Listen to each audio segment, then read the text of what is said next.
What's up, guys? Welcome back to Veteran Aquatics. My name is Dylan, and today we're going to talk about one of the best ways you can save money on brand new tanks. But before we go ahead and get started, make sure to smash that subscribe button and hit the thumbs up.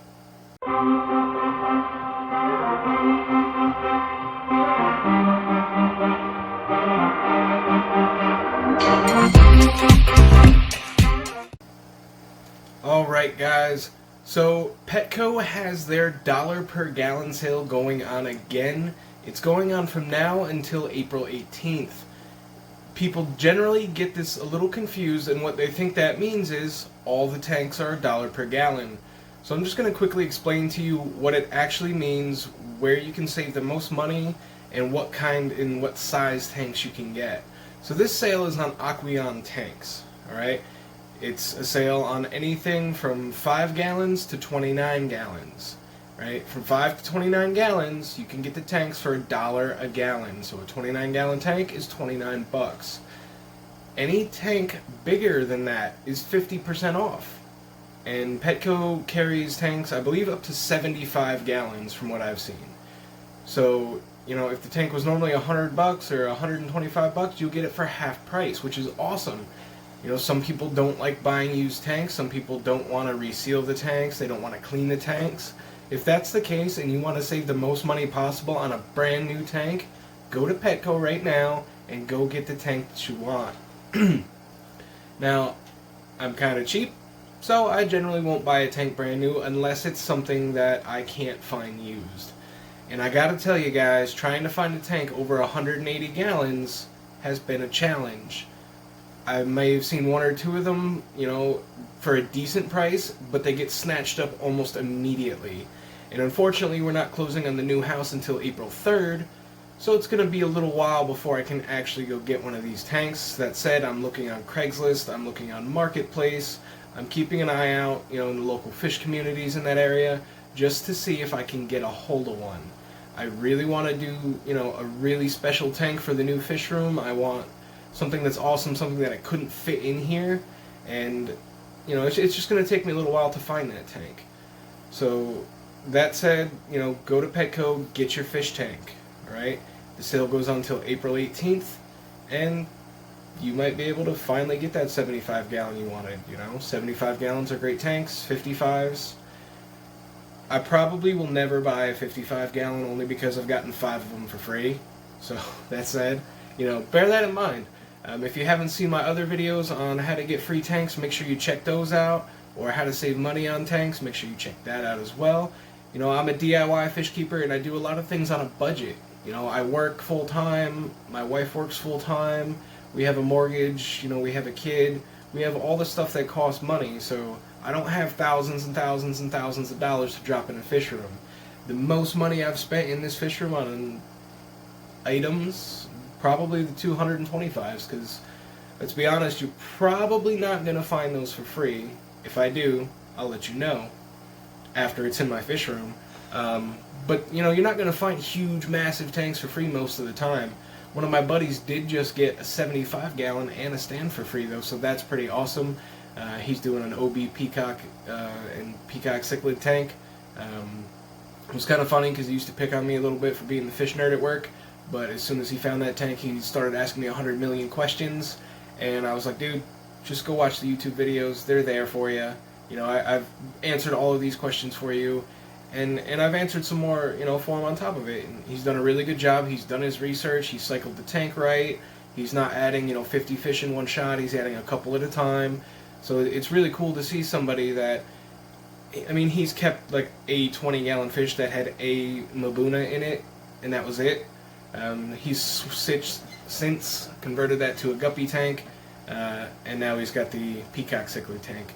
So it was really cool to see him going from somebody that didn't know anything about fish and just had a fish to somebody that, you know, is doing the research. He's joined the local aquarium society group. He's networked with all these other African cichlid keepers to try to find the African cichlids that he wants. So, you know, it's really important that if you want to grow in the hobby, or if you don't know everything that you're doing, it's super important to network with other folks in the hobby, right? Because fish are expensive, tanks are expensive, losing fish because you didn't know what you were doing is even more expensive. So make sure you search around for your local, aquarium groups. Just where I am here, I have the Lehigh Valley Aquarium Society. I've been to their meetings before. I met quite a few of their members. They're really awesome people. I got the fish in the tank behind me, the Stomatopia mariae. I got those from the founder of the group, Karen Haas. And I really can't express enough. A lot of times we feel like the hobby ends up being just us in a fish room or us in our tanks, and like we can't really talk to people about it because okay, you keep fish, I have talked to people at work about it, and I've gotten that reaction, but I've also got people that ask me questions. Turns out, so I work at a car dealership. It turns out the maintenance, I want to say manager, Eric, he has 6 fish tanks, He had said something to our GM about it, and he's like, I don't keep fish, but Dylan over there, he's got a lot.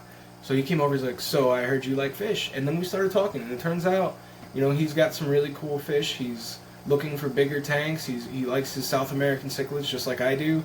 And, we were able to become friends through that. And he's also joined the Lehigh Valley Aquarium Society group. Another couple around me are the Cichlid Club of York. That's the one that's going to be closer to me. That's the one that I'm going to be spending more time in with the way things are going to work out. I should be able to attend their meetings. There's also the Corium Club of Lancaster County. They're a little bit further, but it's within reasonable driving distance. And when I say within reasonable driving distance, I mean within an hour. For stuff like this, you're not going to find them all the time, like real close to you. You might have to drive a little bit because they're covering a large area for these groups. Alright? But it's so worth it because I didn't go to the last meeting, but I did see some of their posts and some stuff about it. It looks like 50 people went to the last Cichlid Club of York meeting. That's awesome. 50 people in a room that all keep fish tanks, that have knowledge to offer you, that may breed fish that you want, may breed fish you've never heard of. I also know that they did a group buy from the Wet Spot in California. So they were able to come together as a group, save tremendously on shipping costs by ordering as a group. And I saw, on their Facebook page, these huge bags of fish. That's what these groups are for. And what I've noticed, at least in my local aquarium club, is that it's not a lot of younger people, right? It seems that the younger generation of fish keepers aren't going to these meetings. And I think it's really important that they do. It's what helps keep the hobby alive. It's what helps keep care species alive. The Stomatopia mariae, they're care species. They're highly endangered fish. Stuff like that. Like, that's how you network and get a hold of these fish, because you won't find these in pet stores. Nobody's going to sell those. So finding fish like these, they come wild, caught from a collector, somebody that took the time, the trip. They went over there, they got the import permits and all that stuff to get these fish back into the States. They've bred them, they've sent them out into the hobby, then they get bred again, then they get sent back out into the hobby. And this is how you propagate fish in a hobby that you wouldn't find otherwise. Because almost, 99% of fish keepers don't have those. And I'm not saying that they're super rare or super awesome, but they kind of are. Since I've made the video, I've had a couple people come up and tell me, hey, I keep these fish too, that's awesome. And I'm glad, right? I'm glad that I'm not one of the few people that has them. I'm glad that enough people have them where, even with my reach in a YouTube channel, people are coming up and telling me about them, right? So I know this video started off about Petco, but I did want to talk about that, right? The aquarium societies and the aquarium clubs, that stuff is super important to the hobby. And if you haven't already looked around to try to see what yours is, go on Facebook and just search by your county, your city, and see what's around, because you might be surprised. You will find a group of like-minded people that have fish that you've never seen, or fish that you want, or they might have some information that can really help you. I hung out until, I probably hung out 2 hours after the meeting was over, just talking to a couple people about their fish rooms, and one of them used to do YouTube, so I was talking to him, and it's really awesome what other people know, So make sure you check it out. Make sure you go on Facebook and find your local group. If you haven't already, make sure to like, comment, and subscribe on my channel.